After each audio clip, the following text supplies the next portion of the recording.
Hello students, I know that for most of you, if you heard the word alchemy, you're thinking about potions and working in the laboratory and learning pretty much medieval alchemy or organic chemistry. I know that it has taken us 3 modules to get here.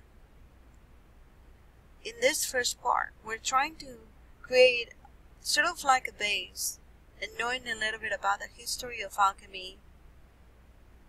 That way you can open your mind to new concepts. Soon we will start getting into the application. This part 1 has 5 modules. And truly we're just talking about the basics of laboratory alchemy, so that later on part 2 we can start creating and following some of the alchemy prescriptions or recipes, if you might want to call that. Remember that most of the things that you're going to be learning on part 2 is related to organic chemistry. So when we create the course Alchemy 1 or 2, you will be learning also our organic chemistry and analytical chemistry at the same time, since it is easier for the students to relate things that they already know with something that is new.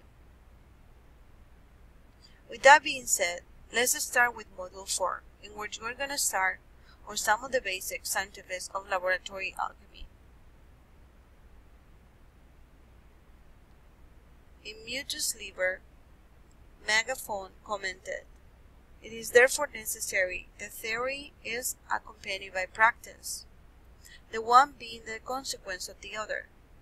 Only laboratory practice gives mastership, for what is practice if not controlled by theory? The rigor of the former corrects the vagaries of the latter. The disciple must exert himself to realize all his concepts." Just as we were talking previously, you need the theory in order to be able to understand why are you doing the things that you're doing, and then later the praxis or the practice. Now in practical alchemy, there is only the one thing, and all that we perceive is an adaptation of that one. The one takes on the clothing of the 4 elements to bring forth the 3 essentials of sulfur, mercury, and salt. It is the work of an alchemist to separate, purify, and recombine these basic principles until they are in perfect proportion and harmony with each other. Alchemy is all about bringing things to a greater state of perfection. Everything which is generated of these elements is divided into 3, namely into salt, sulfur, and mercury. Learn the form which is peculiar to these 3. One is liquor, and this is the form of mercury. One is oiliness, which is the form of sulfur. One is alkali, and this is from salt. This is what Paracelsus said.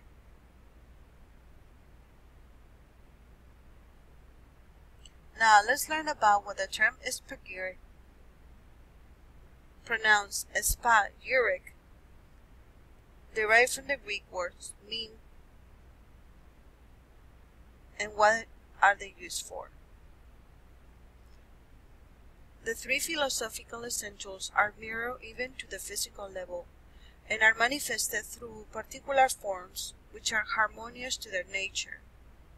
The practical alchemist seeks to physically separate these 3 essentials from a substance, purify them, and recombine them, a process termed Spagyric by Paracelsus. The word Spagyric is derived from the Greek words meaning to separate and reunite. The general process used in Spagyric consists of 3 main steps.